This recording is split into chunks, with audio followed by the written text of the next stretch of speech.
నమస్కారం. Voice of Prakash YouTube ఛానల్కు స్వాగతం. మనిషి జన్మ చాలా గొప్పది. ఎందుకంటే మనం నిస్వార్థంగా అనేక మందిని కంటిన్యూగా ప్రేమించాలంటే ఇది మనిషి జన్మలోనే సాధ్యమని మనం అందరం అనుకుంటాం. మనం చూస్తూ ఉంటాం.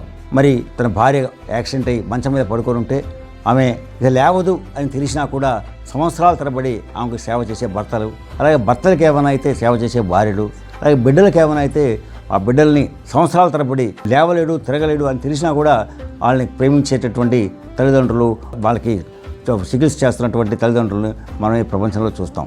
అలాగే మనం మనిషి జన్మే గొప్ప అనుకుంటాం. అయితే జపాన్లో జరిగేటువంటి ఈ సంఘటన మరి దీని గురించి మనం చెప్పుకోవాలి. ఒకసారి ఒక పాత ఇంటిని బాగా చేస్తుండగా ఒక చక్కని అతను కార్పెంటరు దాన్ని మొత్తం దొలతనాన్ని పగలగొడతాడు చూశాడు. లోపల ఆ దొల లోపల ఒక బల్లి మేకుతో కాళ్ళలో ఒక మేకు దిగుంది. ఆ బల్లి అక్కడ ఉంది. అది బతికుందో లేదో జాగ్రత్తగా చూశాడు. ఆ బల్లి బతికే ఉంది. అప్పుడు ఆ కార్పెంటర్ గుర్తొచ్చింది. 4 సంవత్సరాల క్రితం ఈ చెక్కకి మేకు కొట్టింది అతనే. సో అంటే 4 సంవత్సరాల నుంచి ఆ బల్లి కాలికి మేకుతో అది ఎలా బతికుంది ఆశ్చర్యపోయాడు. అందుకే దూరం నుంచి ఆ బల్లిని గమనించడం చూస్తే ఒక బల్లి కాసేపటికి ఒక గంట తర్వాత ఒక బల్లి దీని దగ్గరికి వచ్చి దాని నోట్లో ఆహారాన్ని పెడుతూ ఉంది.